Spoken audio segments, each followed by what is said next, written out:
first haunted house. Woo! Shit! I forgot what this video was about. So when I saw that, go back. When I saw that head, that face, that shit, oh God, that scared the shit out of me. The first haunted house on this list is Dead of Night. Dead of Night was an attraction run by the Chamber of Horrors on Long Island, New York that closed in 2015. It was regarded as one of New York's most extreme haunted houses, and it had one of the most horrifying haunt openings many had ever seen. Everyone waited in lines, listening to a calming pre-recorded message saying, "We are here for your protection. Everything will be okay. Oh no. You are safe. We are here to protect you My ass. and care for you. My ass. We love you. Nothing is real. All is well."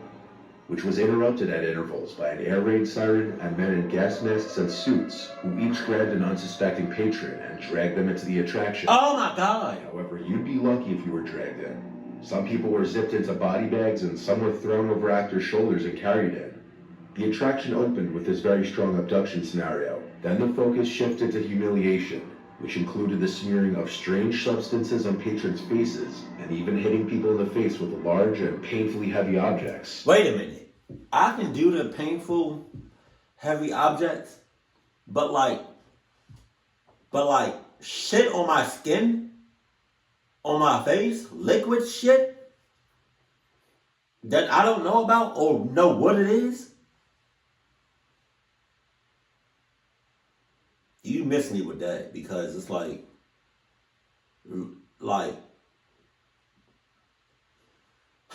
a whole bunch of shit just goes through my head when like liquid shit is on me, on my skin. I'm thinking about the absolute worst, like liquid herpes or like, acid, or like, you know what I mean? Like slimy crabs, you know what I mean? Or like the guts of a roach, like any Jesus.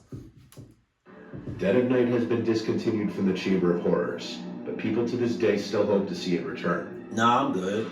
I'm throwing In hands. Chicago, Illinois, there's a haunted house called Miasma, which is just as extreme, if not more extreme, than Dead of Night. Miasma is restricted to those 18 and older, and patrons may only enter alone. Patrons will be restrained, blindfolded, smeared with blood, endure heavy physical contact, and more. It's invite only, however, and patrons who receive an invite commonly describe the instructions in the email to be very vague but clear, and that was to not share the location of where they're going with anyone, to show up. My ass! My ass, bro. Like, my ass. How you gonna tell me not to do that? You sound crazy as shit. What? To not give my location? To go to one of the creepiest places? To go to the most clucked up places? And I'm not about to tell nobody where I'm going? My ass. I'm telling 10 people off rip. Alone, and do not show up late. If the instructions were ever disregarded, the experience would end. All guests are asked to refrain from sharing details of the experience, making it harder to get many details about what goes on inside. But some patrons have described their experiences to involve physical pain, often leaving with claw marks on their skin, Oh my God. psychological torture, emotional distress, and a lot of violence. Miasma can be very physically demanding, forcing patrons to sometimes crawl through tight spaces. One patron said she at one point forgot she was in a haunted house and tapped out when it started to feel like she was genuinely in a life or death situation. The location isn't even revealed to guests until 24 hours prior, and allegedly the location always changes. Oh no. Scarehouse, The Basement. Underneath the regular, tamer attraction known as Scarehouse in Pittsburgh, Pennsylvania, used to lie what was known as the basement at Scarehouse, which was a much more intense, immersive, and interactive experience than that of the one upstairs. And it was held inside a nearly 100-year-old historic and apparently actually haunted building. God damn. It's been closed since COVID, but it's rumored to be returning soon. Nah, I'm You may good. enter in pairs or alone, though odds are not many people will be entering this place alone. The actors in this haunted house are incredibly convincing, and there's a lot of improvisation and dialogue as you make your way through each scene of what's basically your own personal real-life horror movie. It's not possible to make it from start to end without coming into contact and having to deal with the actors stopping you and messing around with you. There's extreme physical contact, sexual undertones, real electric shock, religious themes. So, because there's extreme physical contact from the actors and whatnot, it can be physical contact from the people going there, right? Because best believe I'm throwing hands. I'm throwing hands. I don't care if I hit any sex. I'm throwing hands. Spaces and much more. Like most attractions I'll talk about in this video, you must sign a waiver before entering. The basement can get so disturbing that the attraction appropriately has a safe word to yell out if a patron happens to feel violated or too uncomfortable. The Cult was an attraction located in North Conway, New Hampshire. The Cult had been called the ultimate in terror, only for die-hard fans of true horror, for those who want the experience of real-life terror to test your fears. It was an hour-long attraction, and patrons had to walk through alone. Absolutely no groups allowed. Going through it, you would encounter violent situations, and the actors would lay hands on you many times. Oh no! As the nervous patrons meet a man before entering the attraction who asks if they have any problems with darkness, heights, claustrophobia, eels, rats, bugs, needles, or being fully submerged in water. Most of the patrons were already nervous of what they were getting themselves into. Patrons were given a red card on a lanyard. If one decided the experience was too much, they would give up their safety pass and it would be over. During the experience, patrons would be asked to step into a chairlift that led to a dirt path, which would then lead to a cabin where they would meet a man who would shove them into a booth, Jesus! spray them with unknown liquids, throw a bag over their heads, and then carry them outside, where the simulated torture continued. As patrons continued on, it only got worse. You know what's crazy? Out of all this cluck shit that they do to these people, the most that gets me is the unknown liquids. What the hell are you putting on my skin? No. I need to know what's on my shits. It's my skin. I don't like that. I don't like that because I've touched some like unknown liquids and in my lifetime it didn't, let's just say it wasn't water. Throughout the attraction, patrons would encounter live animals, for example, being forced to have snakes or cockroaches crawl on them. Forced edibles, for example, being forced to drink what the actors would claim as animal urine. Oh, God! Violence, and much more. The Cult has been closed since 2013. The Blackout Haunted House was an attraction that had two locations, one in New York and one in California. It featured extreme violence, full frontal nudity, forced edibles, submersion in water, physical contact, and patrons had to enter alone. Patrons were abducted in vans, waterboarded, and even rolled naked in a sheet of plastic and forced to walk barefoot down a hallway. Said hallway would lead to a scene with a horrifically tall figure and frail woman. And if I described the scene, this video would probably get age restricted. As a patron would pass, the tall man would stand up, exposing his body, and then threaten to make physical contact with the patron.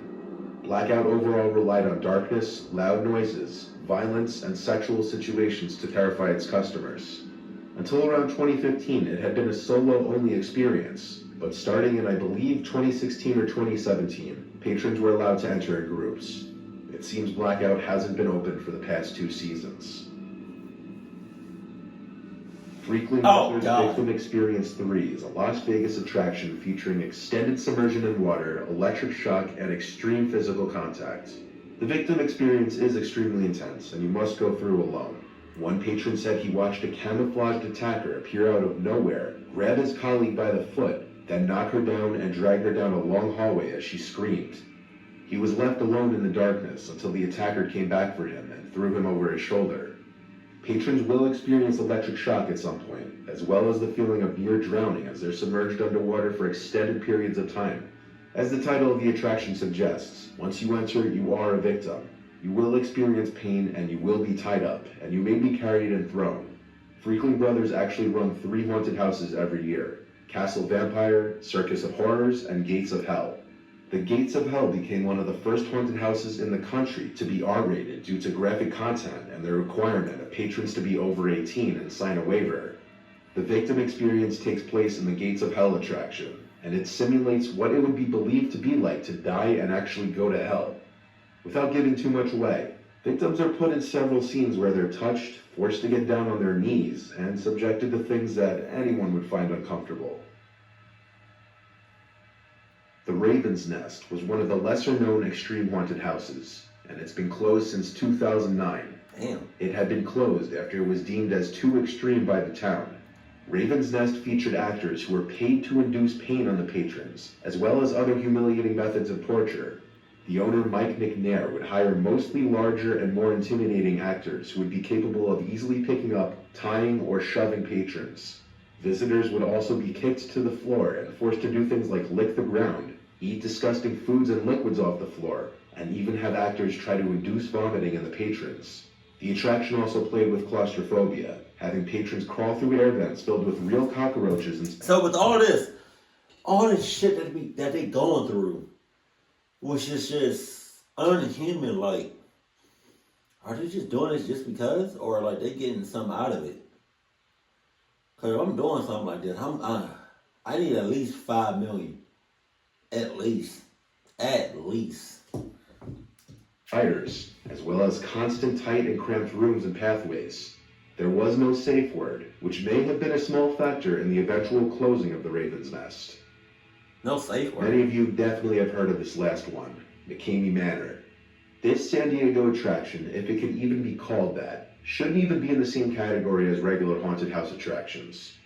This place tops the list because it tends to use extreme scare tactics that are off limits to professional attractions. It also can't be said that what goes on in this place is safe. Participants are covered in blood, forced to eat disgusting things, threatened with power tools, stuffed in a clothes dryer, submerged in water for extended periods, physically assaulted, and even given an unwanted haircut. Participants often leave covered in blood, commonly their own, and so far nobody has made it through to the end. There used to be no safe word, and they would only pull the plug when medically necessary. This place plays with people's fears of claustrophobia, with tight spaces and corridors, people's fears of spiders, with restrained victims having up to or even more than 4 tarantulas crawling over their faces, people's fears of clowns, and just about anything else you could think of. Perhaps one of the more shocking parts is that the experience can go on for up to 10 hours. God damn! A big contributor to why nobody's made it through to the end yet. For a long time, the place didn't have a safe word, and Russ, the owner, only added one after he was told he legally needed to. But even with this safe word, apparently the torture can go on for many people who repeatedly use the safe word, rendering it basically useless. Bikini Manor also garnered a lot of criticism regarding the $20,000 cash prize that they promised to anyone who can make it through to the end, with a lot of people believing they simply wouldn't allow anyone to win, because oftentimes the workers will decide for the patrons that they're done, even if the patron wants to keep going. Bikini Manor is self-described as a place for extreme horror lovers only, who wish to experience what true terror and gross-out torture feels like.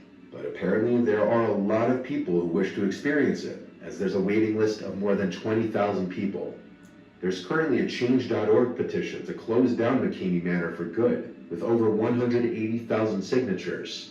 Thousands of people shun this place for claiming to be a haunted house attraction, when they believe it's simply a torture chamber under disguise.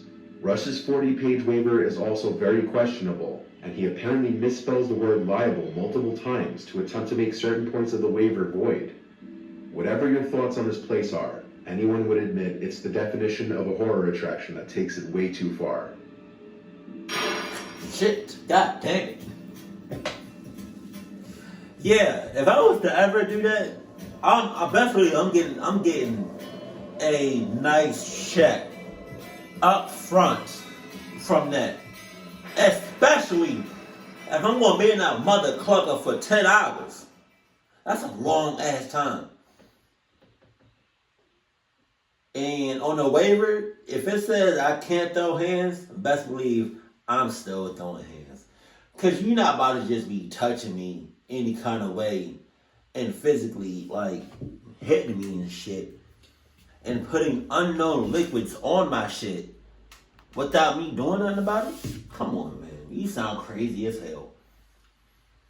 You sound crazy. So, has any of you all ever been to any of this on the list?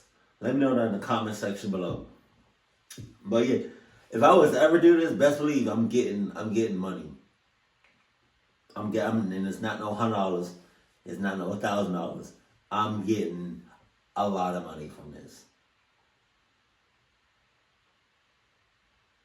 I would say Mr. Beast would do something like that, but I mean, he did Squid Games.